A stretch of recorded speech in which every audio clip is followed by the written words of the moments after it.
In his St. Charles living room, Don McKinney is optimistic about his future. I would definitely like to be able to hike. It's been a long road. A 2017 summer vacation to Colorado ended in the worst possible way. A biking accident changed McKinney's life in a blink. Went over the handlebars and landed on my head. Broke my neck at C3 and suffered a spinal cord injury. He spent 2 weeks in the ICU, followed by intense rehab in Colorado. He made some progress using what's called a functional electrostimulation bike seen here. When he came back to Missouri, doctors decided one of these bikes at home could help Don's recovery. It was denied twice through the insurance company, and then it goes to an external board of insurance who deemed it to be medically necessary. And here's that determination. An independent review determined United Healthcare's denial of the requested device should be overturned. That was August. In September, the insurance company sent a letter saying, "We're pleased to tell you that your request is approved." It seemed clear-cut.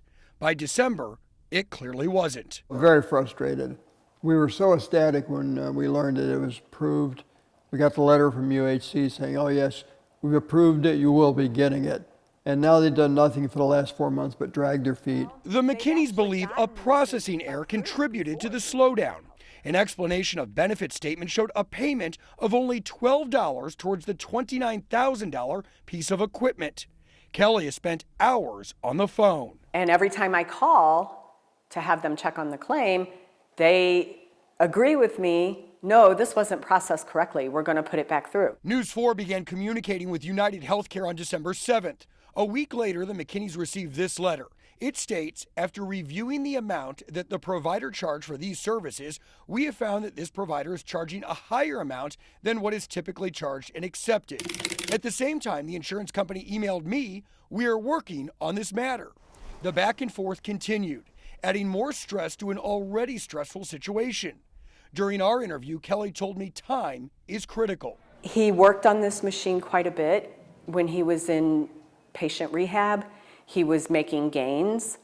Every day that he's not able to do therapy of some kind can set him back. Finally, on Thursday, the McKinneys got the news they were hoping for. The situation was resolved. We don't know everything that happened behind the scenes, but United Healthcare provided me this statement saying they reached an agreement with the equipment manufacturer to provide the requested equipment. No explanation for the delay. It was clear Don did not want to waste another minute. My goal is to walk again. Bottom line, a denial doesn't mean you should give up. In this case, the McKinneys took their case to an independent review board, but even with a ruling in their favor, they still had to fight. By the time they called us, they were frustrated. But now that there's a resolution, Don can move on with his recovery. Chris Nagus, News 4.